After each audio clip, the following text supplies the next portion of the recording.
जय हिंद साथियों, आप सभी का आपके यूट्यूब चैनल क्लास ओआरएस में बहुत बहुत स्वागत है। तो यहाँ पर आप सभी जानते हैं कि पेट का एग्ज़ाम जो है आपका 6 से 7 सितंबर को यहाँ पर होगा और पेट 2025 जो है आप सभी के लिए कितना मोस्ट इम्पोर्टेंट यहाँ पर है, क्योंकि अच्छे स्कोर से ही आप विभिन्न प्रकार के जो फॉर्म आएंगे उसमें आप जो है फॉर्म भर सकते हैं, क्योंकि आपका स्कोर अच्छा रहेगा तभी आप यहाँ पर आगे चल के सिलेक्शन ले सकते हैं। तो चलिए इसी को ध्यान में रखते हुए हम यह प्रैक्टिस सेट लेकर आए हैं और पूरा इसमें हम बात करेंगे डीआई और मैथ, और यहाँ पर बात करेंगे इंग्लिश और हिंदी, और साथ ही आपके जी के पूरा कंप्लीट सिलेबस यहाँ पर प्रैक्टिस सेट आपको कराया जाएगा। तो चलिए जल्दी से शुरू करते हैं यहाँ पर। और पहला ही प्रश्न है, अगर आपको किसी तरीके की दिक्कत हो रही है तो आप मोबाइल को रोटेट स्क्रीन पर कीजिए, क्वेश्चन आपको अच्छे से दिखाई देंगे। पहला प्रश्न है कि श्रवणबेलगोला में गोमतेश्वर की विशाल प्रतिमा किसने स्थापित की थी? तो साथियों ये हो जाएगा आपका चामुंड राय। ऑप्शन नंबर यहाँ पर ए हो जाएगा कि गंग राजा जो राजमल चतुर्थ के जो मंत्री चामुंड राय थे, उसी ने मैसूर स्थित श्रवणबेलगोला में प्रथम तीर्थंकर के रूप में गोमतेश्वर की विशाल प्रतिमा की स्थापना करवाई थी। तो यहाँ पर चामुंड राय हमारा जो है सही हो जाएगा। दूसरा नंबर प्रश्न है, निम्नलिखित में से किसकी पूजा हड़प्पा संस्कृति में नहीं होती थी? तो यहाँ पर बात करेंगे, देखिए हड़प्पा संस्कृति में शिव की पूजा होती थी, मातृ देवी की पूजा होती थी, पीपल की होती थी, लेकिन यहाँ पर विष्णु की पूजा नहीं होती थी। तो यही हमारा जो है डी विकल्प हमारा सही हो जाएगा। तीसरा नंबर प्रश्न है, निम्न में से कौन से एक कवि और एवं संगीतज्ञ था जो कविराज अथवा कवियों के शासक के उपनाम में प्रसन्नता की अनुभव करता था? तो यहाँ पर तीसरा नंबर प्रश्न है, तो तीसरे में ऑप्शन नंबर हमारा यहाँ पर बी हो जाएगा। इसे भारत का नेपोलियन भी कहते हैं। किसे? समुद्रगुप्त को भारत का नेपोलियन क्या कहते थे? भारत का नेपोलियन जो है इसी को कहते हैं, समुद्रगुप्त को। इसी ने जो है चंद्रगुप्त प्रथम का यह उत्तराधिकारी था और लिच्छवी राजकुमारी श्री कुमार देवी का पुत्र था। समुद्रगुप्त का शासनकाल राजनीतिक एवं सांस्कृतिक दृष्टि से गुप्त साम्राज्य के उत्कर्ष का स्वर्णकाल माना जाता था। 4 नंबर प्रश्न है, दिल्ली का प्रथम सुल्तान जिसने दरबार में गैर इस्लामी प्रथाओं का जो है प्रचलन कराया था, वह कौन था? तो यहाँ पर साथियों बात करेंगे तो देखिए यहाँ पर कुतुबुद्दीन ऐबक भी नहीं था, ना ही इल्तुतमिश था, और ना ही नसरुद्दीन महमूद था, और ना ही गयासुद्दीन तुगलक। तो यहाँ पर देखिए आपका इसमें से कोई नहीं था, तो ऑप्शन नंबर ई लगाएंगे, उपरोक्त में से कोई नहीं। ये था कौन? तो बलवन था। कौन था? तो यह बलवन था। तो यह बलवन था। देखिए वहाँ बात करेंगे कि देखिए 5 ऑप्शन वाला है, यह 5 ऑप्शन वाला आपका प्रैक्टिस सेट है। तो आपको यही मान के चलना है कि जब आप अगर अच्छी तरह से पढ़े रहेंगे तो कहीं ना कहीं अगर आपको नज़र आ रहा है कि इन चारों विकल्पों में से कोई नहीं है, तो आप जो है विकल्प ई लगाएंगे, उपरोक्त में से कोई नहीं। क्योंकि दिल्ली सल्तनत में बलवन ने अपने दरबार में गैर इस्लामी प्रथाओं का प्रचलन किया और उसका आदर्श ईरानी बादशाह था। उसने जो है अभिवादन में भूमि पर लेटकर अभिवादन करता था। तो यहाँ पर जो है बलवन हमारा जो है राइट हो जाएगा। आइए आगे देखते हैं। यहाँ पर 5वां नंबर प्रश्न, शिवाजी के निम्नलिखित उत्तराधिकारियों में से किसे औरंगजेब ने ईमानदारी की उपाधि दी थी? तो 5वें नंबर की बात करेंगे तो 5वां का ऑप्शन नंबर यहाँ पर बी हो जाएगा, ताराबाई। कौन हो जाएगा? यहाँ पर शिवाजी की मृत्यु के पश्चात मराठों को नियंत्रण में लाने के लिए औरंगजेब के सारे प्रयत्न यहाँ पर विफल हो गए, क्योंकि उत्तराधिकारियों में से एक राजा राम की पत्नी जो थी ताराबाई, उसी ने कोहराम मचा रखा था। उसका नेतृत्व सैनिक संगठन को देकर औरंगजेब ने उसे ईमानदारी मराठा की उपाधि यहाँ पर दी थी। 6 नंबर प्रश्न है, भारतीय राष्ट्र कांग्रेस के किस अधिवेशन में मौलिक अधिकारों का संकल्प पारित हुआ था? तो यहाँ पर बात करेंगे कराची का जो आपका कांग्रेस का अधिवेशन था 1931। कौन सा? तो भारतीय राष्ट्र कांग्रेस का कराची का जो अधिवेशन हुआ था 1931 में कांग्रेस ने 2 प्रस्तावों को यहाँ पर संकल्प पारित किया था, जिसमें पहला जो मौलिक अधिकार था और दूसरा जो था आर्थिक कार्यक्रम से संबंध रखता था। आइए आगे देखते हैं। 7वां नंबर प्रश्न, निम्नलिखित में से किस आंदोलन से गांधी जी संबंधित नहीं थे? तो देखिए यहाँ पर बात करेंगे 7वें नंबर प्रश्न की। तो देखिए गांधी जी जो है कब आए थे? तो गांधी जी जो भारत लौट कर आए थे वह 1915 में आए थे। कब आए थे? 1915 में आए थे। तो उन्होंने जो उनका आंदोलन था, जैसे व्यक्तिगत सत्याग्रह, भारत छोड़ो आंदोलन, यह उन्होंने जो है शुरू किया था। तो यहाँ पर जो है स्वदेशी आंदोलन गांधी जी से संबंध नहीं रखता है। तो यहाँ पर ऑप्शन नंबर ए राइट हो जाएगा। आइए आगे देखते हैं 8 नंबर प्रश्न। और 8 नंबर प्रश्न में कह रहा है कि 1946 में आज़ाद हिंद फौज के दिल्ली लाल किले के मुकदमे में वकील के समूह का नेतृत्व किया था। तो वकीलों के समूह का नेतृत्व किसने किया था? तो 8वें नंबर में बात करेंगे तो आपका भूला भाई देसाई। कौन था?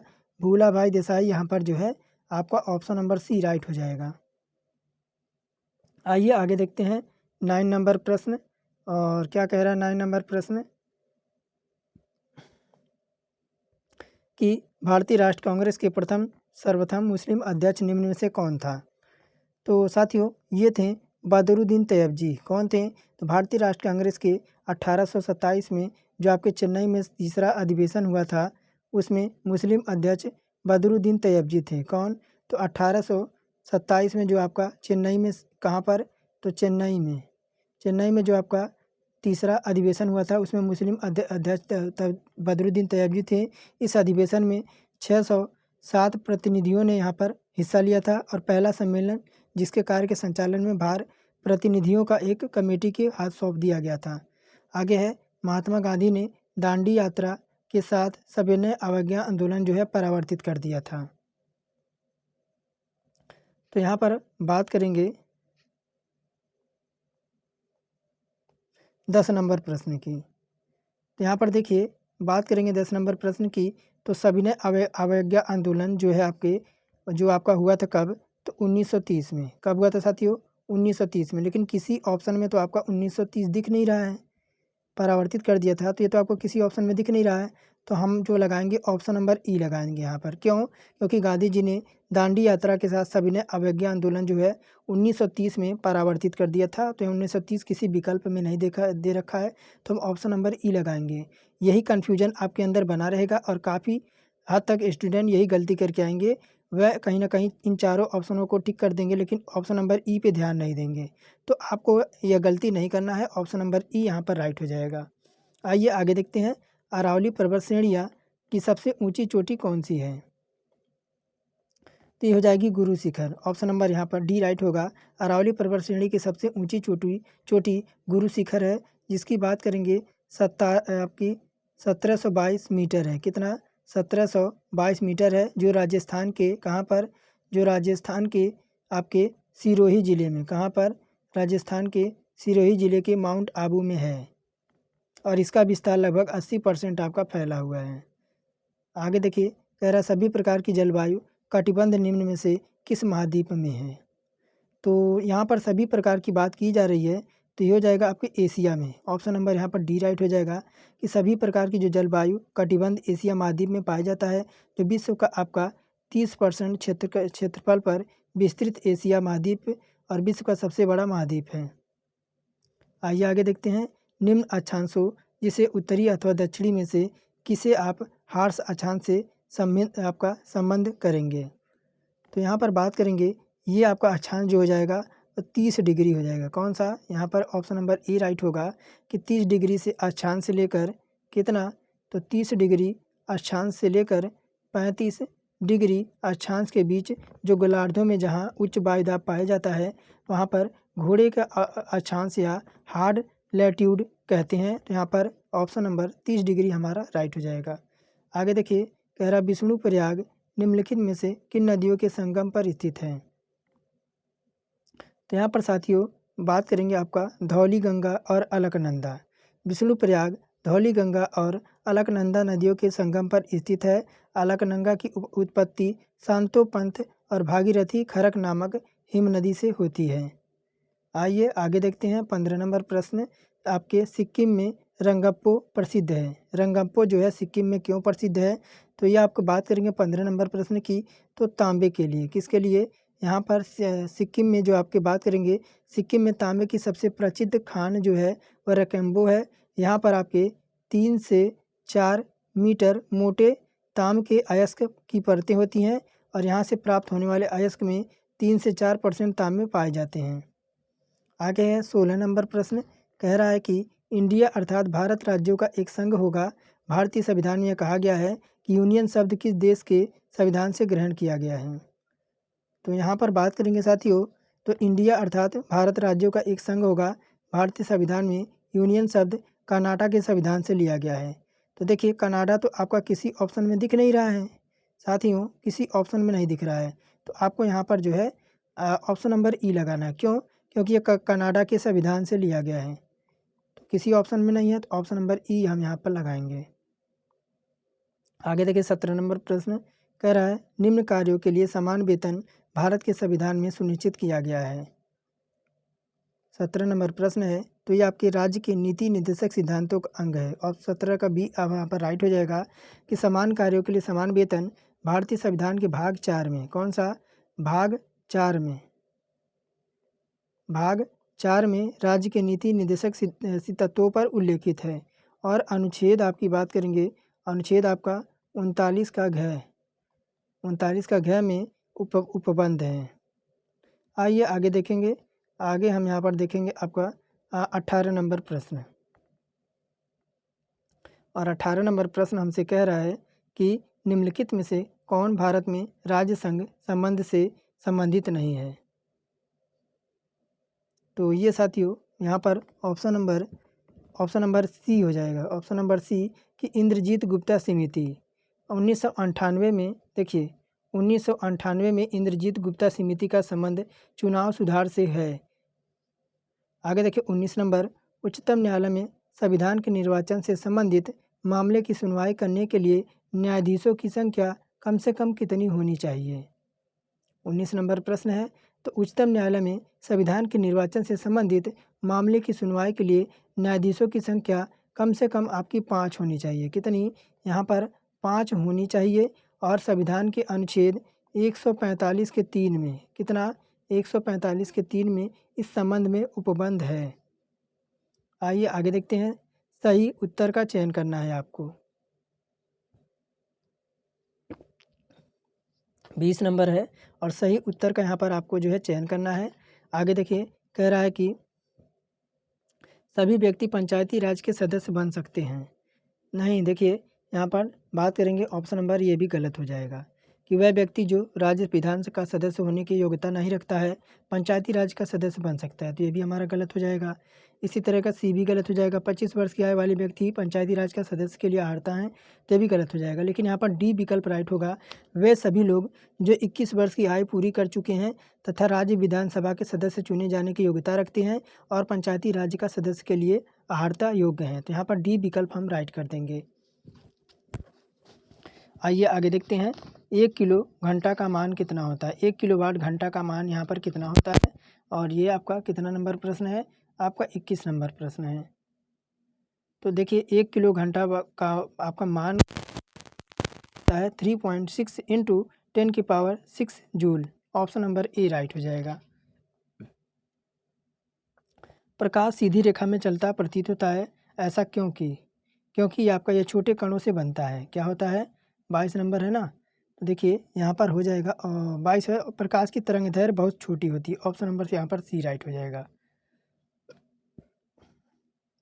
प्रकाश की जो तरंग दैर्घ्य है वह बहुत छोटी होती है, जिसके कारण इसका विवर्तन बहुत कम होता है, जिसे हम आँखें से देख नहीं सकते हैं। इसलिए प्रकाश सीधी रेखा में चलता हुआ प्रतीत होता है। आइए आगे देखते हैं। भोजन को संग्रहित करने के लिए डिब्बे की आपके इलेक्ट्रोप्लेटिंग किस धातु का उपयोग किया जाता है? तो 23 नंबर की बात करेंगे। ये आपका एसएन का, किसका?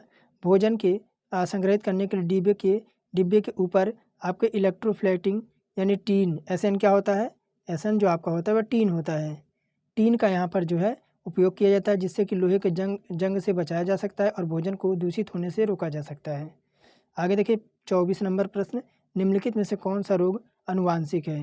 तो फिलहाल साथियों, अगर अभी तक आप लोगों ने चैनल को लाइक नहीं किया है तो वीडियो को लाइक नहीं किया तो एक लाइक ज़रूर करें, और सब्सक्राइब नहीं किया है तो सब्सक्राइब करके यहाँ पर बेल आइकन प्रेस कर लीजिए। सभी जो है यहाँ पर आपको अपडेट मिलती रहेगी। किसी भी अपडेट से आप यहाँ पर जो है वंचित नहीं होंगे। आइए आगे देखते हैं, क्योंकि शिक्षा जगत ही यहाँ पर देश को विकसित बना सकती है। एजुकेशन ही हर व्यक्ति को जो है गरीबी मिटा सकती है। तो एजुकेशन को सपोर्ट कीजिए और लाइक कीजिए, चैनल को सब्सक्राइब कीजिए। आगे देखिए, आगे है यहाँ पर 24 नंबर, निम्नलिखित में से कौन सा रोग आनुवांशिक है। तो आनुवांशिक की बात करेंगे तो यहाँ पर ऑप्शन नंबर सी हो जाएगा, वर्णरता। क्या हो जाएगा? वर्णरता, यानी वर्णरता जो है एक आनुवंशिकी बीमारी है जिसमें पीड़ित व्यक्ति की लाल और हरे रंग में अंतर करना आपका जो है मुश्किल हो जाता है। इसमें महिलाएं वाहक का कार्य करती हैं। बेरी बेरी रोग जो आपका होता है, बेरी बेरी रोग, यह विटामिन आपका बी की कमी से होता है। आइए आगे देखते हैं 25 नंबर प्रश्न, और कह रहा है कि रक्त में निम्नलिखित में से किसकी उपस्थिति के कारण आपके ब्लू बेबी सिंड्रोम होता है। तो यहाँ पे बात करेंगे आपका मैथोग्लोबिन। कौन सा? मैथमोग्लोबिन। ऑप्शन नंबर यहाँ पर बी राइट हो जाएगा कि रक्त में मैथमोग्लोबिन की उपस्थिति के कारण ब्लू बेबी सिंड्रोम नामक बीमारी होती है। हीमोग्लोबिन मैथमोग्लोबिन में बदलकर शरीर में ऑक्सीजन सप्लाई कम कर देता है, जिससे शरीर में कई हिस्सों में जो है समस्या उत्पन्न होने लगती है। आइए आगे देखते हैं 26 नंबर, न्याय के साथ विकास भारत के किस पंचवर्षीय योजना का मुख्य उद्देश्य है। 26 नंबर प्रश्न है।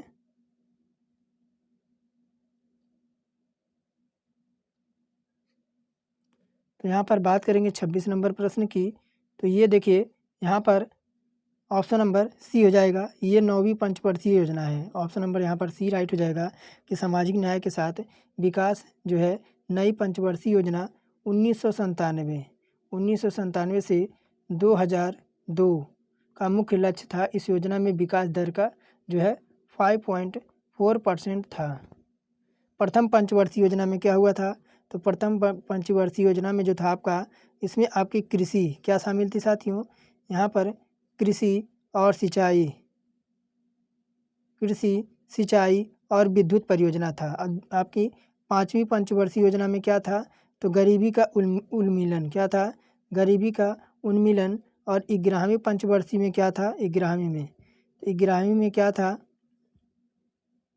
प्रथम में तो आपका कृषि था, सिंचाई था और आपका बिजली था। और 5वीं वर्ष योजना में गरीबी उन्मूलन था। 11वीं पंचवर्षीय में क्या था? तो आपका तीव्रतम और समावेशी विकास था। आइए आगे हम बढ़ेंगे और 27 नंबर की ओर। अब देखिए यहाँ पर कह रहा, वित्त आयोग की आपकी स्तुतियों के आधार पर निम्नलिखित में से कौन से करों की आय का बंटवारा केंद्र और राज्यों के मध्य होता है।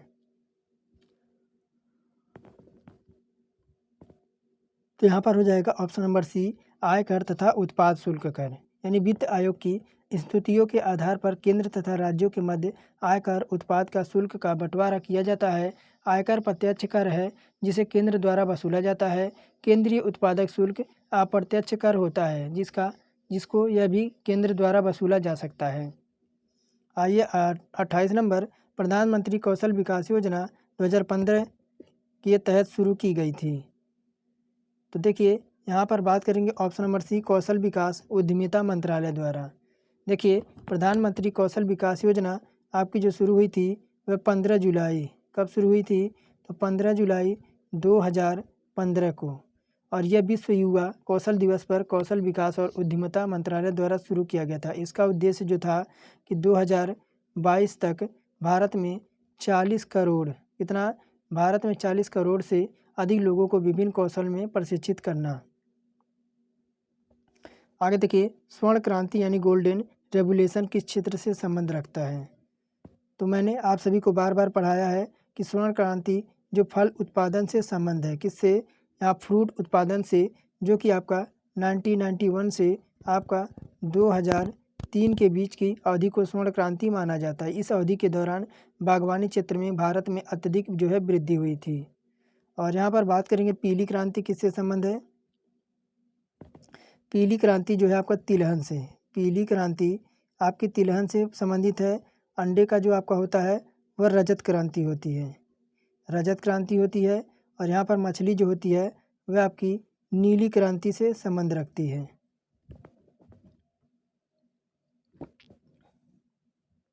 आइए आगे देखते हैं 30 नंबर, समष्टि अर्थशास्त्र निम्नलिखित में से किस अध्ययन से संबंध है। तो समष्टि अर्थशास्त्र में समस्त आर्थिक क्रियाओं का स्वरूप आपका अध्ययन किया जाता है। तो यहाँ पर आपका देखिए कह रहा है, देखिए अध्ययन से संबंधित है। तो कह रहा है कि संसाधनों का पूर्ण रूप से उपयोग न होने के कारण, क्या है, संसाधनों का पूर्ण रूप से उपयोग न होने के कारण, ये तो सही कह रहा है।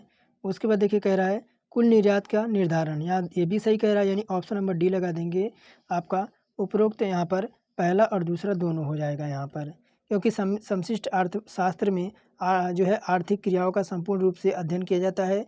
राष्ट्रीय आय, उत्पादन, रोजगार, बेरोजगारी, व्यापार चक्र, सामान्य कीमत स्तर, मुद्रा संकुचन आदि इसकी आर्थिक क्रियाएं हैं और इसका विश्लेषण के अंतर्गत जो है किया जाता है। आइए हम आगे देखेंगे कि नाग पंचमी हिंदू कैलेंडर के किस महीने में मनाई जाती है। तो यहाँ पर बात करेंगे ये आपके सावन माह में कौन सा, तो यहाँ पर नाग पंचमी हिंदू कैलेंडर के सावन महीने में मनाई जाती है। इस दिन भगवान शिव और नाग देवता की उपासना की जाती है। आगे देखिए निम्नलिखित में से किस तिथि को विश्व एड्स दिवस मनाया जाता है। तो संपूर्ण विश्व में प्रतिवर्ष 1 दिसंबर को यहाँ पर विश्व एड्स दिवस मनाया जाता है। इसकी शुरुआत आपकी बात करेंगे, इसकी शुरुआत साथियों 1928 से विश्व एड्स दिवस संगठन द्वारा मनाया जाता है। और वर्ष 2004 में, कब साथियों, वर्ष 2004 में विश्व एड्स दिवस की थीम क्या थी, इसकी थीम भी पूछी जाती है। क्या पूछी जाती है, इसकी थीम पूछी जाती है। तो इसकी थीम थी कि देखिए take the right path, my health my right. आगे देखिए 33 नंबर कह रहा है कि ओलंपिक खेलों में भारत का पहला बैडमिंटन पदक किसने जीता था। तो साथियों बात करेंगे, ये थी साइना नेहवाल। कौन थी, तो साइना नेहवाल प्रथम भारतीय खिलाड़ी हैं जो ओलंपिक खेलों में भारत का पहला बैडमिंटन पदक जीता था। साइना नेहवाल ने 2012 में आयोजित हुए लंदन में, कहाँ पर, लंदन में जो है ओलंपिक में कांस्य पदक जीता था। क्या, कांस्य पदक जीतकर भारत में इतिहास रच दिया था। 34 नंबर प्रश्न है, कह रहा कि गिद्ध संरक्षण एवं प्रजनन केंद्र निम्नलिखित में से कहाँ पर स्थित है। तो यहाँ पर 34 नंबर में हो जाएगा पिंजौर में। कहाँ पर, गिद्ध संरक्षण एवं प्रजनन केंद्र हरियाणा के, कहाँ पर ये, तो हरियाणा में, हरियाणा के पिंजौर में स्थित है। पर्यावरण, वन एवं जलवायु परिवर्तन मंत्रालय द्वारा गिद्धों के संरक्षण के लिए गिद्ध कार्य योजना 2020 और 25 में शुरू की गया था। इसका मुख्य उद्देश्य था कि पशु चिकित्सा संबंधित और बिक्री का विनिमय करना और पशुधन का इलाज केवल योग्य चिकित्साओं द्वारा किया जाए। राज्यसभा में राष्ट्रपति द्वारा कितने सदस्य मनोनीत किए जाते हैं। तो यहाँ पर साथियों 35 नंबर प्रश्न है। तो इसमें देखिए भारतीय अनुच्छेद जो है 80 क्या कहता है। भारतीय अनुच्छेद 80 जो कहता है कि राज्य का गठन प्रावधान करता है कि राज्य के सदस्यों की अधिकतम संख्या जो है आपकी 250 हो सकती है। कितनी, सदस्य संख्या 250 हो सकती है, लेकिन वर्तमान में यह सदस्य संख्या 245 है। इनमें से 12 को राष्ट्रपति द्वारा साहित्य, विज्ञान, कला और समाज सेवा से संबंधित मनोनीत किया जाता है और यह एक स्थायी सदन है, अर्थात राज्य का विघटन कभी नहीं होता है। तो राज्यसभा के सदस्यों का कार्यकाल जो है 6 वर्ष का होता है। तो लेकिन यहाँ पर देखिए बात करेंगे आपका, तो 12 तो आपका किसी में दे नहीं रखा है, 12 आपका जो है किसी में दे नहीं रखा है। तो साथियों मैंने अभी बताया है कि जब किसी में ना मिले तो ऑप्शन नंबर आपको ई लगाना है कि उपरोक्त में से कोई नहीं। आइए देखते हैं 36 नंबर, निम्न में से किस भारतीय राज्य की सीमा नेपाल से लगती है। तो भारतीय राज्य असम की सीमा नेपाल देश से क्या कह रहा है, नहीं लगती है, नहीं लगती है। तो देखिए असम से नहीं लगती है, किससे, बाकी उत्तराखंड की लगती है, उत्तर प्रदेश की लगती है, पश्चिम बंगाल की लगती है, इन सभी की लगती है, लेकिन यहाँ पर असम की जो है सीमा जो है स्पर्श नहीं करती है। अब भारत नेपाल के साथ कितना, यहाँ पर इंडिया जो है, इंडिया अपना इंडिया जो है यह नेपाल के साथ, किसके, नेपाल के साथ 1751 किलोमीटर यहाँ पर लंबी सीमा साझा करता है। 1751 कह रहा है यूनान की राजधानी क्या है, यूनान। तो यहाँ पर यूनान की राजधानी क्या है, तो आपकी यूनान की राजधानी एथेंस हो जाएगी। क्या हो जाएगा, और यहाँ पर ब्यूनस आयर्स की राजधानी अर्जेंटीना हो जाएगा। स्टॉकहोम की राजधानी स्वीडन हो जाएगा। एथेंस की आपकी यूनान हो जाएगी। बर्न की राजधानी आपकी जो है स्विट्जरलैंड हो जाएगी। 38 नंबर प्रश्न है, कह रहा निम्नलिखित में से किस राज्य में आपके लेजिस्लेटिव असेंबली विधानसभा क्षेत्रों की संख्या सर्वाधिक है। तो लेजिस्लेटिव की बात करेंगे तो यहाँ पर उत्तर प्रदेश राज्य विधानसभा में यानी सीटों की संख्या देश के सभी राज्यों की विधान सीटों में सर्वाधिक है, जिसमें 413 सदस्य निर्वाचित हैं। तो यहाँ पर उत्तर प्रदेश हो जाएगा। कितना? 403 यहाँ पर सदस्य आपके निर्वाचित सदस्य हैं। उत्तर प्रदेश में बात करेंगे तो देखिए, उत्तर प्रदेश में बात करेंगे जो आपके उत्तर प्रदेश में 403 सदस्य हैं। और यहाँ पर वेस्ट बंगाल की बात करेंगे, वेस्ट बंगाल में 294 हैं। और महाराष्ट्र की बात करेंगे, महाराष्ट्र में आपके 288 हैं। और बिहार में बात करेंगे, बिहार में आपके 243 हैं। एमपी में आपके कितने हैं? तो एमपी में आपके 230 हैं। ये सब आपके हैं। बाकी राजस्थान में आपके 200 हैं, तमिलनाडु में 234 हैं। कह रहा कि पणजी किस भारतीय राज्य की राजधानी है? तो पणजी की बात हो रही है तो गोवा की राजधानी पणजी है। क्या है? गोवा की राजधानी पणजी है। गोवा में 1961 में पुर्तगाली शासन के अधीन था और 1987 में यह एक केंद्र शासित प्रदेश रहा। इसके बाद इसे पूर्ण राज्य का दर्जा प्रदान किया गया। कह रहा कि माले डैश डैश की राजधानी है। माले यानी मालदीव। यहाँ पर बात करेंगे मालदीव की। माले जो है मालदीव की राजधानी है। मालदीव हिंद महासागर में स्थित प्रवाल द्वीपों का एक समूह है। आगे देखिए, अब हम मैथ सॉल्व करेंगे। कह रहा नीचे दी गई सबसे छोटी भिन्न इसमें से कौन सी है?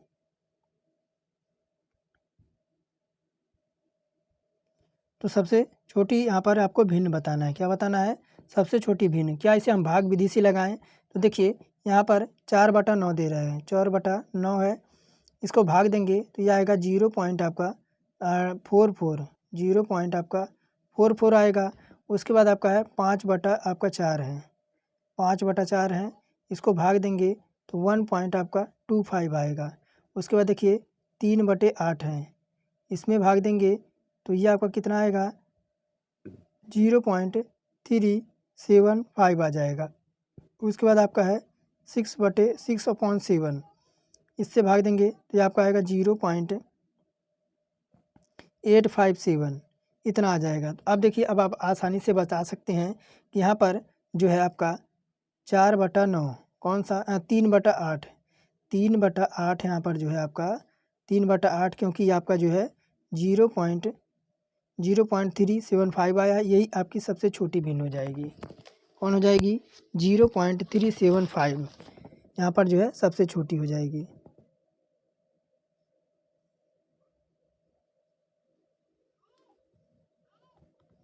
आइए आगे देखते हैं। कह रहा है यहाँ पर बोर्डमॉस नियम का उपयोग करते हुए निम्नलिखित को आपको यहाँ पर हल करना है। तो यहाँ पर देखिए, आपको कितना दे रखा है?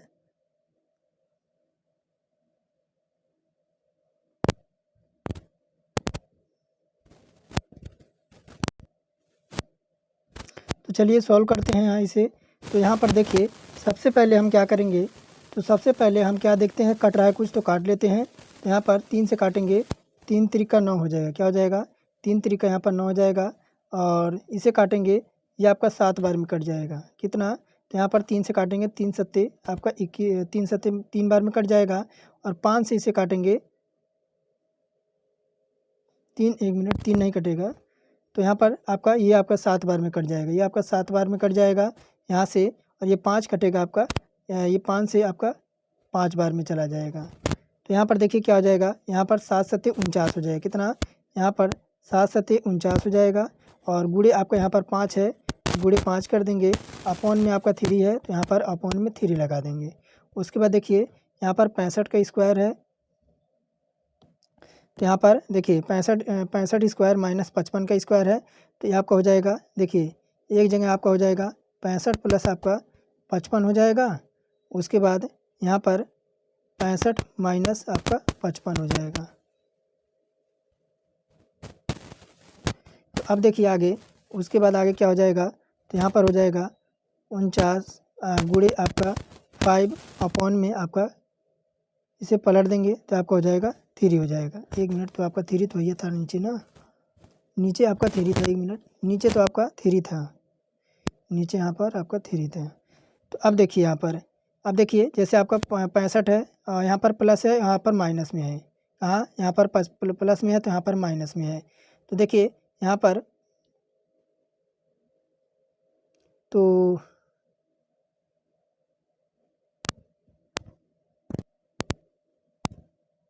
यहाँ पर देखिए, अब जैसे यहाँ पर 65 प्लस है और माइनस यहाँ पर आपका प्लस का 55 है, तो ये कितना हो जाएगा, ये आपका हो जाएगा 120 हो जाएगा। और यहाँ पर क्या लगाएंगे, तो यहाँ पर गुणे 55 में से 65 में से 55 जाएगा तो आपका यहाँ पर 10 हो जाएगा, 10 हो जाएगा। उसके बाद देखिए यहाँ पर,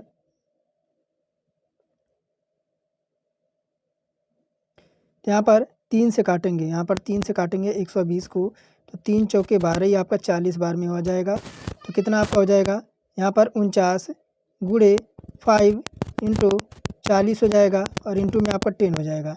इन सभी का मल्टीप्लाई कराएंगे तो 9800 हमारा आ जाएगा। कितना, 9800 आ जाएगा। 9800 ऑप्शन नंबर सी में है, ऑप्शन नंबर सी यहाँ पर बिल्कुल राइट हो जाएगा। आइए आगे देखते हैं। औसत से आपका जो यहाँ पर प्रश्न है, कह रहा 40 छात्रों की एक कक्षा में लड़कों और लड़कियों का औसत 7:3 है। लड़कों का औसत अंक अगर 65 है और लड़कियों का 72 है तो पूरी कक्षा का औसत अंक यहाँ पर क्या होगा। तो लड़कों और लड़कियों का जो अनुपात दे रखा है, यानी बॉयज़ और गर्ल्स का, किसका, बॉयज़ और गर्ल्स का यहाँ पर जो अनुपात दे रखा है, रेशो 7.3 का दे रखा है, 7.3 दे रखा है। लड़कों का कुल अंक निकालेंगे तो लड़कों का यहाँ पर कितना है, 65 है। लड़कों का अगर यहाँ पर बॉयज़ की बात करेंगे, बॉयज़ का यहाँ पर 65 है, यहाँ पर कितना दे रखा है, 7 दे रखा है। मल्टीप्लाई करा देंगे तो आपका हो जाएगा 455, 455 हो जाएगा। उसी प्रकार हम लड़कियों का भी निकाल लेंगे, गर्ल्स का भी निकाल लेंगे। गर्ल्स का कितना दे रखा है, 72 दे रखा है, तो गर्ल्स का 72 और उसके बाद आपका यहाँ पर 3 दे रखा है। 3 आपका मल्टीप्लाई करा देंगे तो आपका 216 आ जाएगा।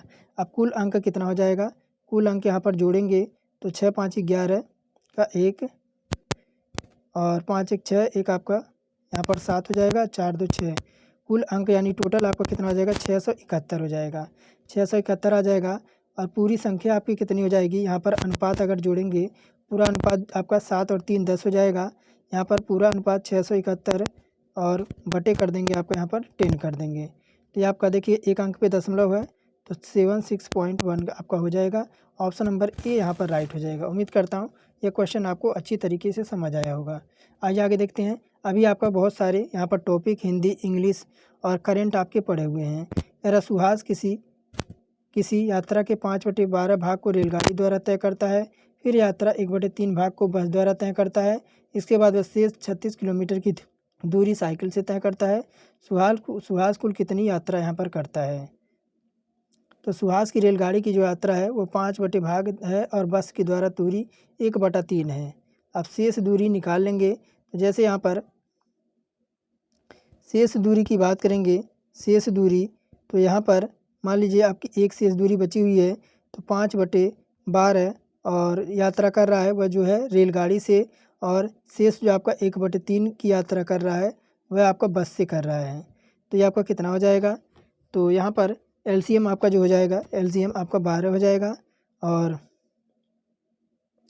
ऊपर आपका जो आपका 3 आ जाएगा, 3/12 भाग हो जाएगा। अब देखिए 3/12 यूनिट, 3/12 यूनिट का जो मान है वह कितना है, तो आपका 36 है।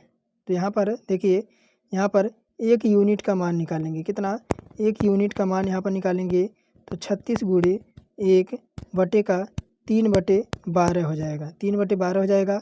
तो यह पलट जाएगा जाके तो 36 गुणे 12 हो जाएगा और यहाँ पर 3 हो जाएगा, तो 3 चौके 12 यहाँ पर हो जाएगा। तो यहाँ पर आपका 3 चौके 12, तो यहाँ पर हो जाएगा आपका कितना, तो 36 चौका तो यहाँ पर आपका कितना हो जाएगा 144, कितना हो जाएगा 144 यहाँ पर आएगा।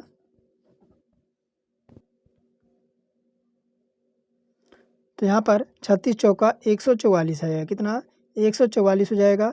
किसी सुभाष को कुल कितनी यात्रा करता है, तो 144 किलोमीटर की वह यात्रा करता है सुभाष। आइए आगे देखते हैं।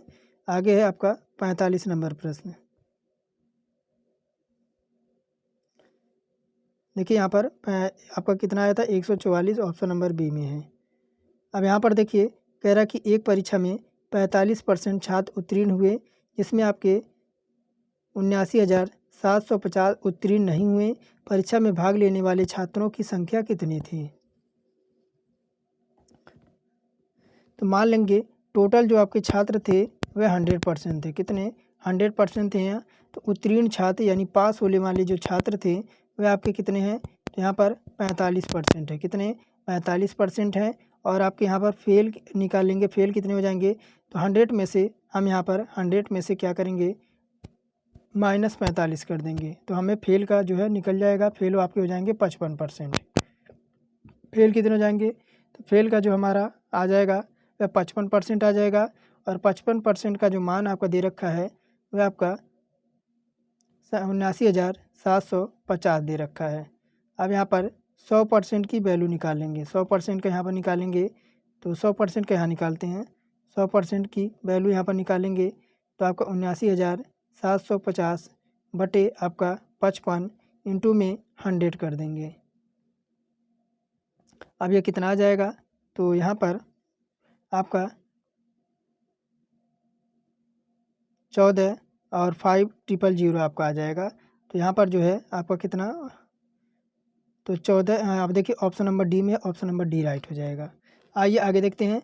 आगे एक निश्चित कुल भाषा में यहाँ पर पेंट को 70 लिखा जाता है, पॉलिश को 79 लिखा जाता है, तो क्लीन को किस प्रकार लिखा जाएगा। रीजनिंग का क्वेश्चन है। तो यहाँ पर जानते हैं पी का मान आपका कितना होता है, 16 होता है। कितना होता है साथियों, पी का मान देखिए, पी का मान यहाँ पर कितना होता है, पी का मान यहाँ पर 16 होता है। और उसके बाद यहाँ पर देखिए ए का मान यहाँ पर 1 होता है। उसी प्रकार आई का मान यहाँ पर 9 होता है। और उसके बाद एन का मान यहाँ पर 14 होता है। और यहाँ पर टी का मान यहाँ पर 20 होता है। तो इन सभी को ऐड करेंगे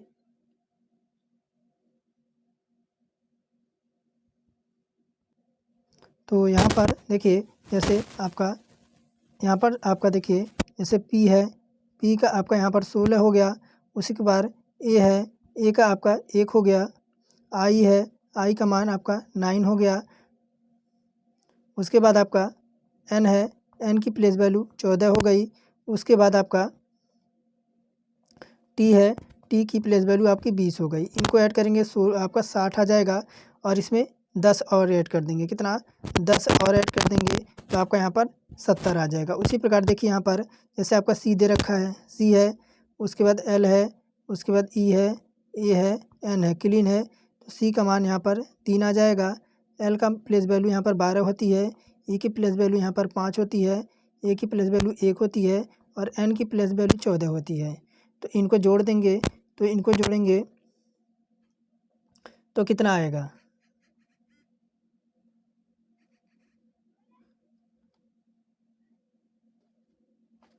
तो यहाँ पर देखिए ये आपका कितना आएगा, तो 35 आ जाएगा। कितना आ जाएगा, 35 आ जाएगा। और 10 और जोड़ देंगे, 10 और जोड़ देंगे 45 आ जाएगा। ऑप्शन नंबर बी यहाँ पर राइट हो जाएगा।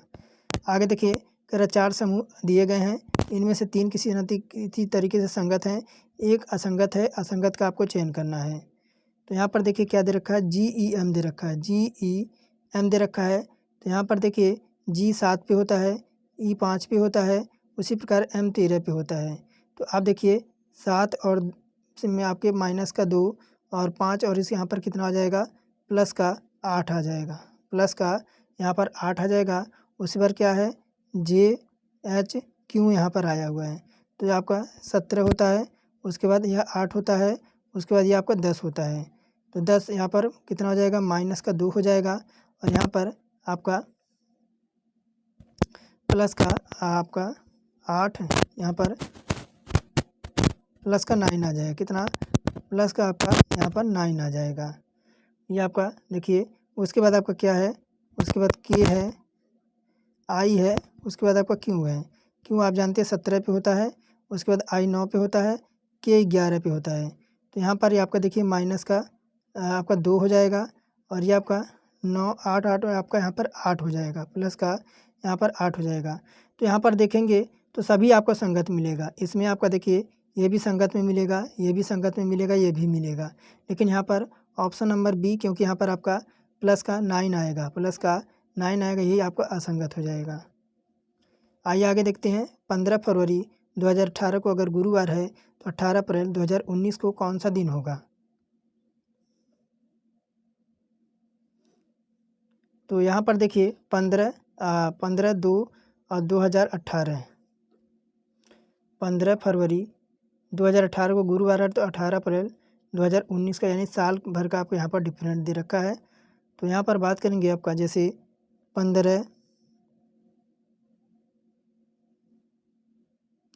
15 है और आपका दूसरा महीना है, क्या है? दूसरा महीना है यहाँ पर, और 2018 है। तो इस दिन क्या कह रहा है? इस दिन कह रहा है कि आपका 15 फरवरी 2018 को यहाँ पर क्या बता रहा है? तो थर्सडे बता रहा है। क्या बता रहा है? यहाँ पर थर्सडे बता रहा है। और अगला आपका यहाँ पर अगले साल का आपका पूछ रहा है। तो शेष दिनों की संख्या निकालेंगे। तो यहाँ पर देखिए शेष दिनों की संख्या निकालेंगे, तो जैसे आपका यहाँ पर 13 प्लस आपका 31 प्लस आपका 18, इनको जोड़ेंगे तो आपका 62 आएगा। जैसे आप जानते हैं मंथ का कोड, ईयर का कोड, और लीप ईयर का कोड, और आपका यहाँ पर इस तरीके से आपको करना है। तो यहाँ पर देखिए 62 आया है। अब 62 की दिनों की संख्या 7 होती है, और 7 यहाँ पर आपके कितना आ जाएगा? 7 9 63, तो आपको कितना बच जाएगा यहाँ पर? आपका यहाँ पर 6 बच जाएगा, 6 बच जाएगा। यहाँ पर बात करेंगे आपका दिन आपका कितना कह रहा है? दिन आपका 18 अप्रैल को कौन सा दिन हो जाएगा? तो यहाँ पर 6 दिन को क्या होता है? तो यहाँ पर शुक्रवार प्लस 6 दिन और जोड़ेंगे तो आपका गुरुवार यहाँ पर फिर आ जाएगा। तो गुरुवार आपका किसी में दे नहीं रखा, तो यहाँ पर ऑप्शन नंबर ई लगा देंगे। यहाँ पर आपको देखिए क्या करना है, जैसे मंथ का कोड, ईयर का कोड, लीप ईयर का कोड और वर्ष, इस तरीके से आप करेंगे तो आपका ये कोड निकल के आएगा। जितना आएगा उतना जोड़ देंगे। 62 आएगा, 62 में 7 से भाग दे देंगे, यहाँ पर 6 आपका बच जाएगा, और आगे इसी में 6 को ऐड कर देंगे शुक्रवार में। यहाँ कह रहा है ना। आगे देखिए डस्टिन माइक का बेटा है। कौन है? डस्टिन जो है, डस्टिन यहाँ पर क्या है? तो डस्टिन यहाँ पर किसका? तो डस्टिन यहाँ पर माइक का बेटा है। किसका? माइक का यहाँ पर बेटा है। उसके बाद क्या कह रहा है? बिल बॉब के बेटे का नाम है। कौन? तो बिल यहाँ पर बिल हो जाएगा।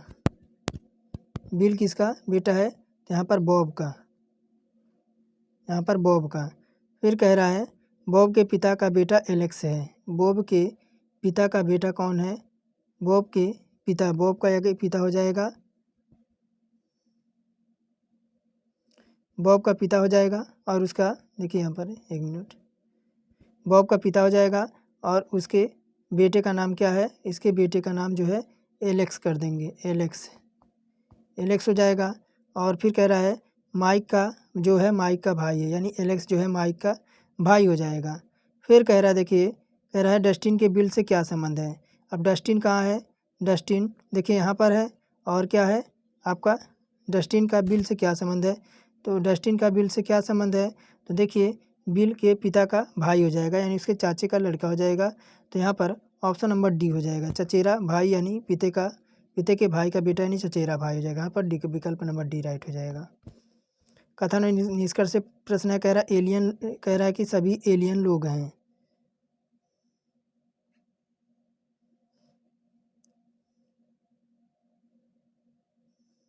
क्या कह रहा है कि सभी, यहाँ पर देखिए सभी एलियन लोग हैं।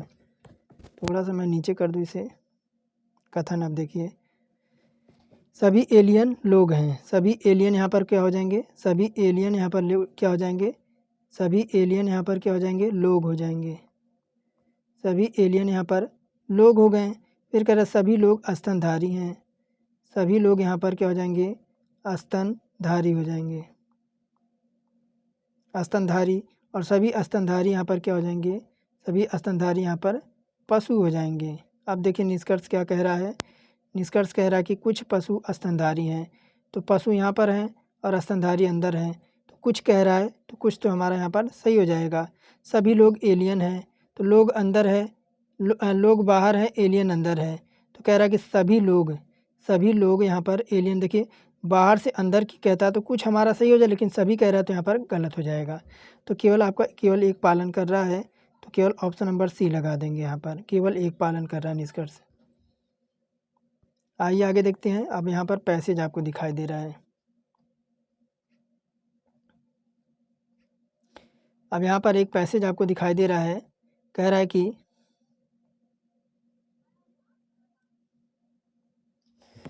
कि देखिए आपका read the given passage, answer the question and आपके फॉलोज। आप यहाँ कह रहा है कि स्टील इज थॉट, यानी यहाँ पर steel is thought and can easily be shaped, cut अथवा made into the wire. Special allows the steel can be made by adding a small amount of the metal such the aluminium, nickel and copper allows the steel unusual hardness, आपके यहाँ पर thoughtness, ability of resist rust. Steel the often called the backbone and modern industries. Almost everything we use either made or iron, steel or the has been made with tools and machinery. These the metals, ships, train, trucks and autos are made the आपके leisurely of Steve, even the आपके safely pins and needles can are made from steel. Oil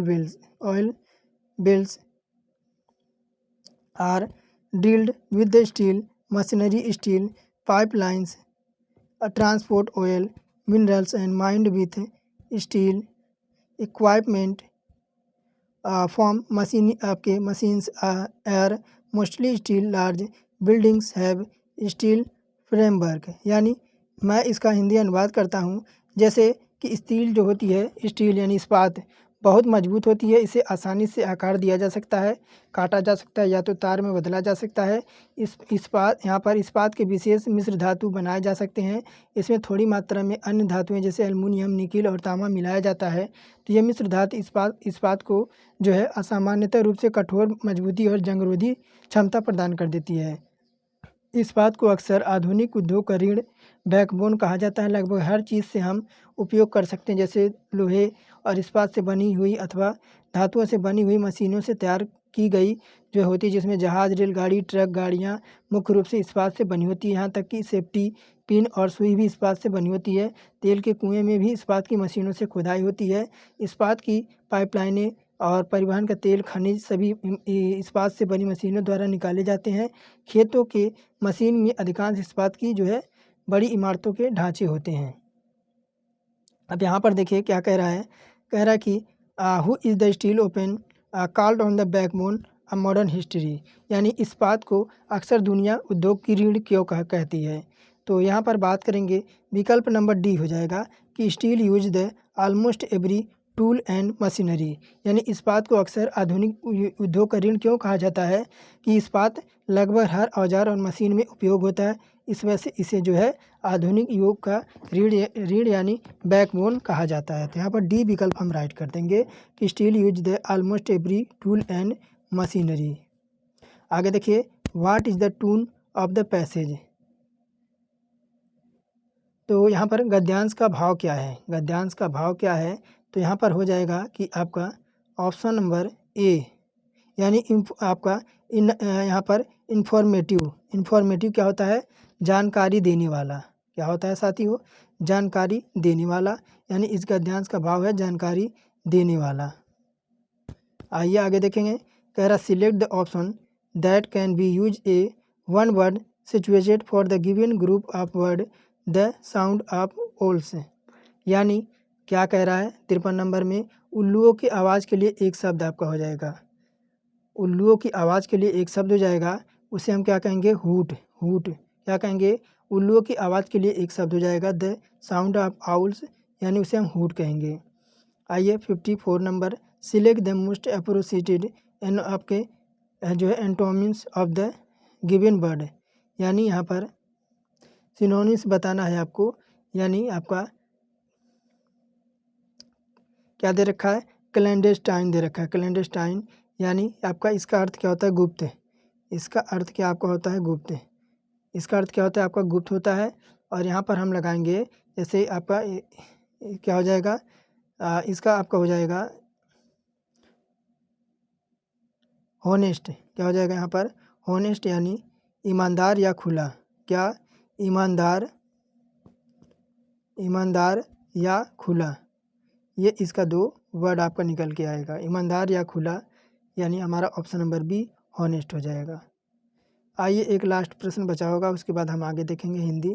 कह रहा है कि select the most appropriated option in the filling the blanks, यानी यहाँ पर रिक्त स्थान की भरने के लिए उपयुक्त विकल्प का चुनाव करना है। कह रहा है dash dash this time next week I will be dash dash Mumbai, यानी यहाँ पर कह रहा है कि डैश डैश इस समय अगले सप्ताह में डैश डैश मैं रहूँगी। तो यहाँ पर आपका यहाँ पर क्या लगाएंगे, सबसे पहले यहाँ पर बाय लगाएंगे, बाय दिस, उसके बाद आपको यहाँ पर इन का यूज करेंगे। क्या, तो यहाँ पर बात करेंगे कि यहाँ पर बाय और इन का यूज होगा।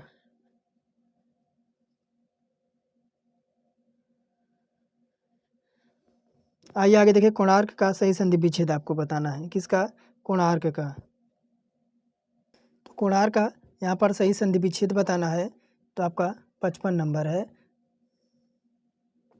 56 नंबर है। कोणार्क का सही संधि विच्छेद क्या हो जाएगा, तो देखिए यहाँ पर बात करेंगे, इसका सही से संधि विच्छेद करेंगे तो कोण प्लस आपका क्या हो जाएगा, कोण प्लस आपका यहाँ पर होगा अर्क, कोण प्लस आपका यहाँ पर अर्क हो जाएगा, कोण प्लस अर्क। तो यहाँ पर देखिए कोण प्लस आपका अर्क तो किसी में दे रखा नहीं है, तो ऑप्शन नंबर यहाँ पर ई लगाएंगे।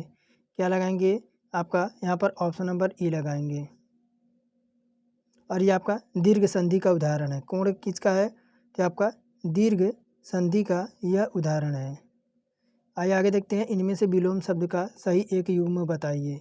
आपत्ति का विपत्ति दे रखा है, आवर्षण का अनावर्षण है, गणतंत्र का जनतंत्र है, आदृत का तिरस्कृत है, और ई कह रहा है उपरोक्त में से कोई नहीं। तो 57 नंबर है, तो यहाँ पर देखिए आपका जो हो जाएगा आदृत का तिरस्कृत, ये आपका युग्म आपका सही दिख रहा है। किसका, आपत्ति का आपका क्या होता है, आपत्ति का देखिए, आपत्ति का आपका होता है संपत्ति। आपत्ति का क्या होता है साथियों, आपत्ति का होता है आपका संपत्ति। आपत्ति का संपत्ति यहाँ पर होता है। उसके बाद आवर्षण का क्या होता है, आवर्षण का वर्षण होता है। क्या होता है, आवर्षण का यहाँ पर वर्षण होता है बस। उसके बाद गणतंत्र का जनतंत्र नहीं होता है, गणतंत्र का राजतंत्र होता है, राजतंत्र होता है। उसके बाद आपका ये ऑप्शन नंबर डी आपका सही दे रखा है। आइए आगे देखते हैं 58 नंबर।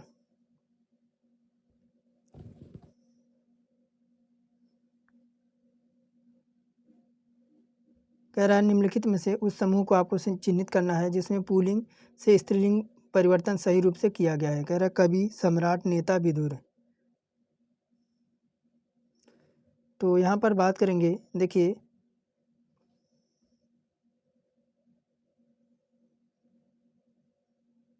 तो यहाँ पर तो किसी में दिख नहीं रहा है। कवित्री, सामग्री, नेता, विधुरा। कवित्री, सामग्री, नेता, विधवा। कवित्री, सामग्री, नेता, धुरा। और ऑप्शन नंबर ई लगा देंगे। अब देखिए अगर प्रश्न के दिए गए, जैसे आपका कवि, क्या कवि आपका दे रखा है, कवि, सम्राट और नेता और विदुर। नेता और विदुर के पुल्लिंग से स्त्रीलिंग बनाने का जो सही अगर हम करें, तो जैसे आपकी कवित्री हो जाएगा। क्या हो जाएगा, यहाँ पर कवित्री हो जाएगा। कवित्री के बाद आपका सामग्री हो जाएगा। क्या हो जाएगा, सामग्री, सामग्री। और उसके बाद आपका नेत्री, नेता का नेत्री। उसके बाद आपका और विधवा, विदुर का विधवा हो जाएगा, विधवा। तो ये तो आपका पैटर्न सही है, लेकिन यहाँ पर किसी में नहीं मिल रहा है कि जैसे पुल्लिंग से स्त्रीलिंग बनाए। ऑप्शन नंबर ई लगा देंगे, उपरोक्त में से कोई। देखते हैं, वह स्त्री जिसका पति परदेश से आने वाला हो के लिए एक शब्द आपको बताना है। तो यहाँ पर बात करेंगे, जैसे वह स्त्री जिसका पति परदेश से आने वाला हो, इसके लिए एक शब्द होगा आपका यहाँ पर आग मिस्यातिपतिका, क्या हो जाएगा? आग मिस्यतिपतिका, ऑप्शन नंबर डी यहाँ पर राइट हो जाएगा। और आगत पतिका किसे कहते हैं? वह स्त्री जिसका पति परदेश से लौट कर आया हो, लौट कर आने वाले को आगात पतिका। आइए आगे देखते हैं।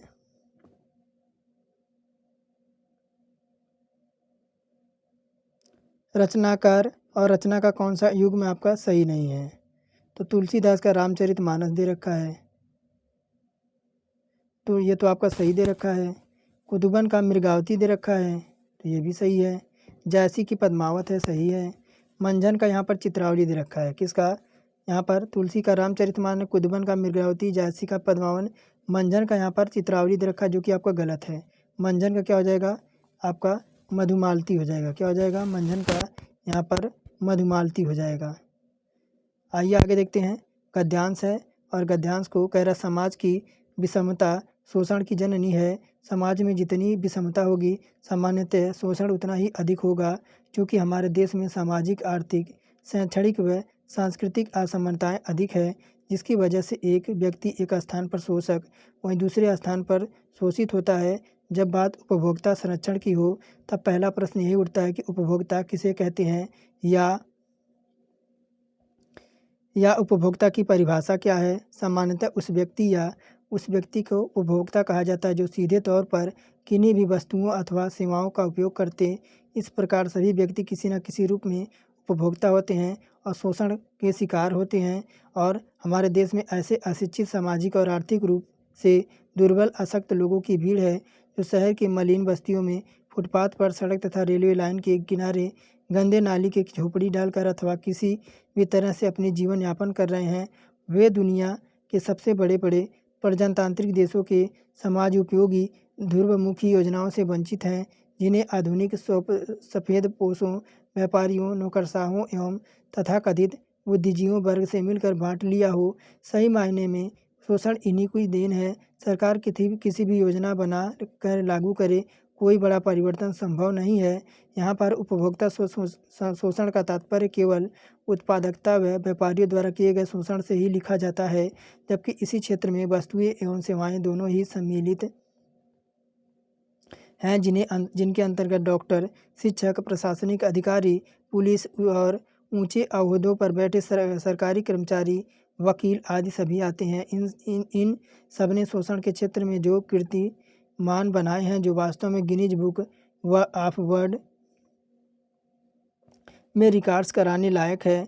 कानून के हाथ कितने भी लंबे हो, इन सभी तक पहुंच सकते हैं, क्योंकि रक्षक जब भक्षक बन जाते हैं तो कौन बचाए। भ्रष्टाचार सभी की जड़ों में पहुंचा हुआ है, ऊपर से नीचे या नीचे से ऊपर। कभी इन लोगों के अच्छे दिन आएंगे? दूसरी ओर किसी तरह अपनी इज्जत आबरू बचाता मध्यम वर्ग, जो ना तो किसी पार्टी के वोट बैंक में है और ना ही ज़्यादा पढ़ा लिखा है, संपन्न है, ना सरकार उसकी परेशानियों को समझती है और ना कोई अन्य राजनीतिक पार्टी। और यहाँ पर जिनकी सरकारी पेंशन नहीं मिलती, ऐसे बड़े लोग, बूढ़े लाचार लोगों की स्थिति और भी खराब हो, ना तो उनकी सरकार, ना ही उनकी संस्कार विहीन संतान उनका ध्यान रखने की तैयार है और ना ही सरकार उनके लिए कुछ सोच पा रही है। क्या इस व्यवस्था को हटाने की दिशा में कोई कदम उठाया जा रहा है? क्या पढ़े लिखे नौजवानों को उपयुक्त रोजगार दिए जाने का कुछ भी हो रहा है? क्योंकि इस देश का भगवान ही जानता है। तो अभी तक हमने गद्यांश पढ़ा, अब हम प्रश्न करेंगे। अब यहाँ पर देखिए 61 नंबर कह रहा कि हमारे देश में समाज उपयोगी ऊर्ध्वमुखी योजनाओं से वंचित वर्ग कौन सा है? तो यह देखिए, ये हो जाएगा मलिन बस्तियों, फुटपाथ, सड़कों तथा रेलवे लाइन के किनारे झोपड़ी डालकर रहने वाले अशिक्षित, दुर्बल और जो है अशक्त लोग, यह इस योजनाओं से जो है वंचित वर्ग हैं। लेखक के अनुसार शोषण का शिकार कौन लोग होते हैं? तो गद्यांश के अनुसार देखें, वस्तु एवं सेवाओं का उपयोग करने वाले उपभोक्ता समूह। कौन? तो यहाँ पर जीवन देखिए, जो है मध्यम वर्ग की जो है वस्तु एवं सेवा का उपयोग करने वाले उपभोक्ता समूह के शोषण के लोग शिकार होते हैं। समाज के मध्यम वर्ग की कौन सी समस्या है? तो देखिए, जीवन यापन में आर्थिक परेशानी से सामाजिक प्रतिष्ठा पर खतरा। आगे देखिए, आगे है यहाँ पर कि समाज उपयोगी ऊर्ध्वमुखी योजनाओं से वंचित वर्ग के शोषण के लिए कौन सा उत्तरदायी है। तो ये हो जाएगा कि राजनेता, व्यापारी वर्ग, सरकारी तंत्र एवं तथाकथित बुद्धिजीवी वर्ग। 65 नंबर एक प्रश्न और इसमें है, आगे देखिए।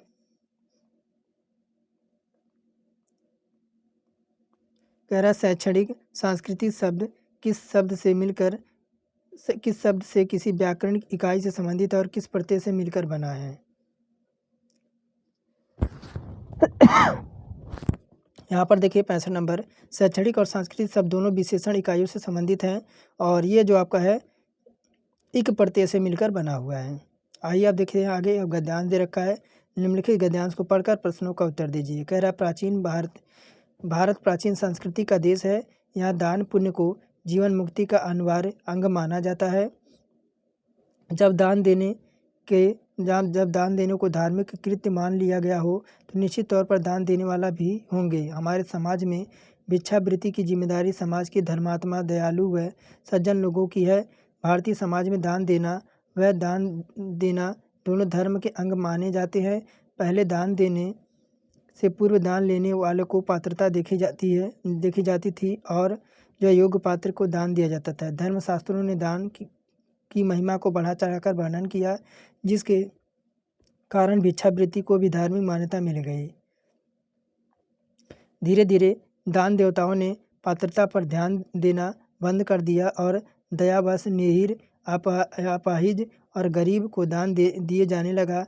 सने सने समाज में और मूल्यों में बदला आया। अधिकतर लोग गरीबों और ब्राह्मण भिखारियों को दान देने का पात्र समझने लगे।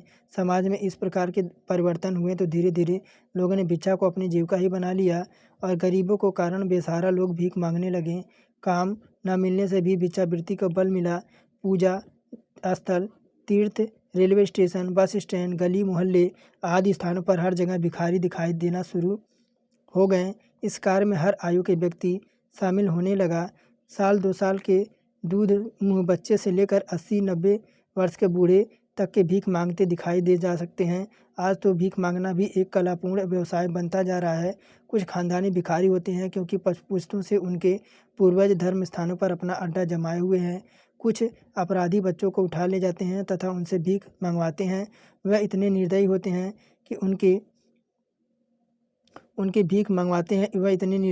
कि भीख मांगने के लिए बच्चों के अंग भंग कर देते हैं। कुछ भिखारी अंतर्राष्ट्रीय स्तर के होते हैं जो छोटे बच्चों से विपत्ति आ जाने पर भीख का कटोरा लेकर भ्रमण के लिए निकल जाते हैं। इसके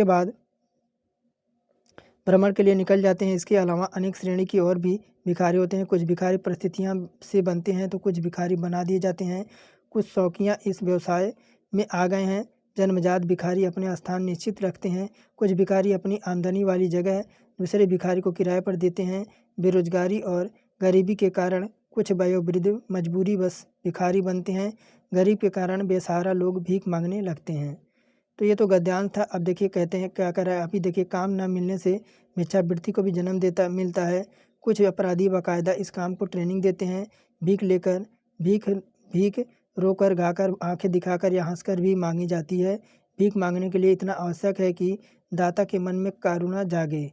अपंगता, कुरूपता, अशक्तता, वृद्धावस्था देखकर दाता करुणामय होकर भीख देने के लिए बाध्य हो जाता है। और क्या भिक्षावृत्ति देश का एक समस्या नहीं है? गरीबी और निर्बलों को छोड़कर कई पढ़े लिखे लोग इकट्ठे इकट्ठे इस वृत्ति को अपनाए हुए हैं। क्या सरकार को इस दिशा में कुछ करने की आवश्यकता नहीं है? क्या हम लोग इन भिखारियों को करुणावश भीख दे रहे हैं? थोड़ा सोचिए, क्या हम भी इस वृद्धि को बढ़ावा तो नहीं दे रहे हैं? अगर दान ही देना है तो गरीब को पुस्तकें, पाठ्य पुस्तक दे। गरीब और भिखारियों को दवाएं और अस्पताल की सुविधाएं दिलाएं। इन लोगों को भीख के स्थान पर रोजगार की व्यवस्था कराएं और भीख मांगने वालों को खाना खिलाएं और कभी उन्हें नगद पैसे ना दें।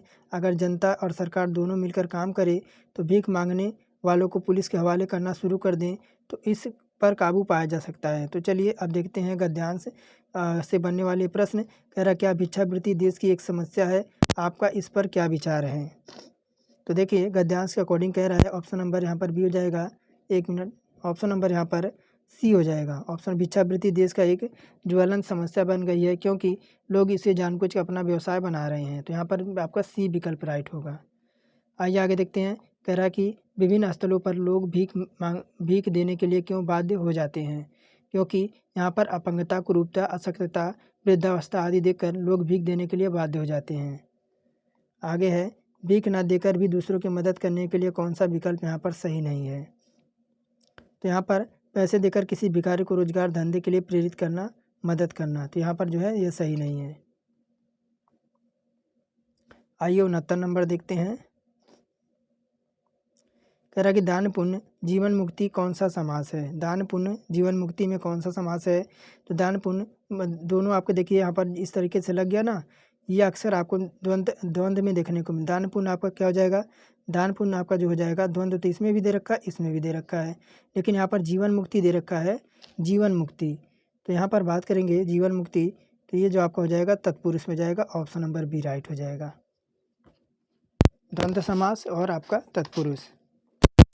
खानदानी भिखारी कैसे होते हैं? अगर देखिए 70 नंबर, खानदानी भिखारी कैसे होते हैं? तो गद्यांश के अनुसार खानदानी भिखारी वो होते हैं जिनके भीख मांगने की जगह वह पुश्तैनी होती है और वह हर जगह जो है पीढ़ियों से निश्चित है। तो आपका ऑप्शन नंबर सी यहाँ पर राइट हो जाएगा। यहाँ पर 71 से 75 तक आपकी तालिका दे रखी है और यहाँ पर हम जो है तालिका बाद में सॉल्व करेंगे। सबसे पहले यहाँ पर हम करेंट अफेयर देख लेते हैं। थोड़ा सा करंट अफेयर देख लेते हैं, इसे हम लास्ट में देखेंगे। और यहाँ पर 81 नंबर प्रश्न है। कह रहा है कि 1 मिनट, कहाँ से है आपका गद्यांश? पहले हम थोड़ा सा करंट अफेयर देखते हैं, उसके बाद हम यहाँ पर जो है आपका ग्राफ से प्रश्न सॉल्व करेंगे। कह रहा है 1 अप्रैल 2025 में सरहुल महोत्सव किस राज्य में मनाया जाता है?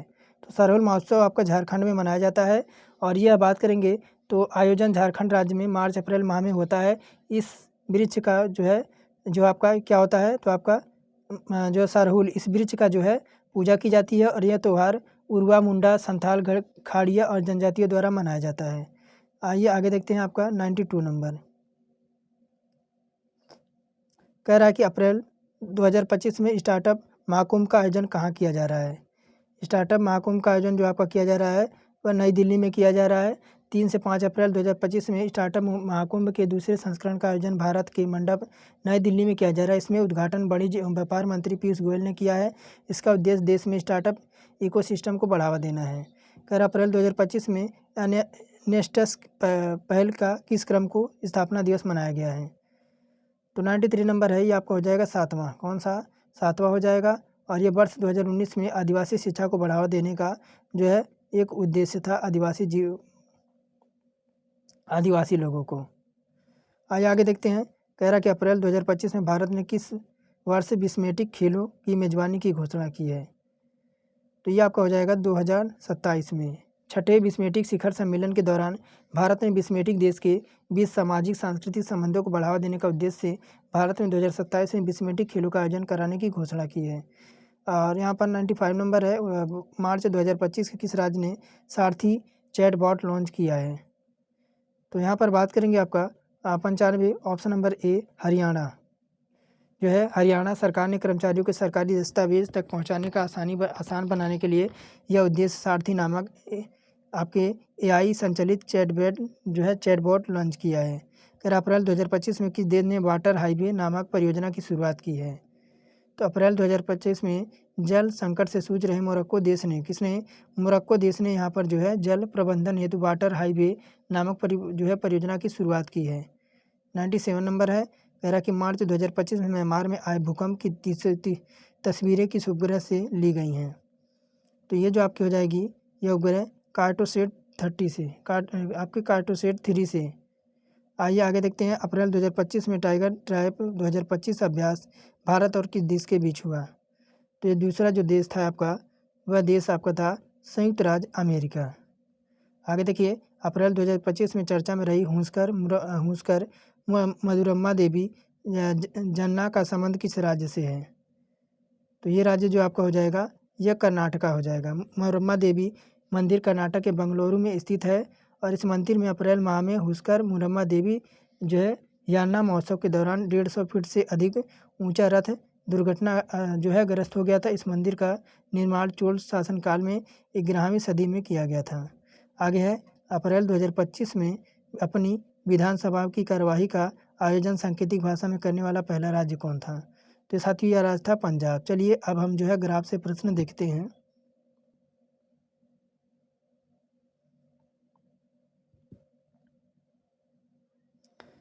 अब यहाँ पर देखिए आपका 71 से 75 तक तालिकाओं का ध्यानपूर्वक अध्ययन कीजिए और नीचे प्रश्नों के उत्तर दीजिए। करें एक तालिका 5 भिन्न शहरों की कुल जनसंख्या एवं साक्षर को निरक्षर संख्या से अनुपात और साथ ही प्रत्येक शहर में साक्षर जनसंख्या से स्नातकों को जो है प्रतिशत दर्शाती है।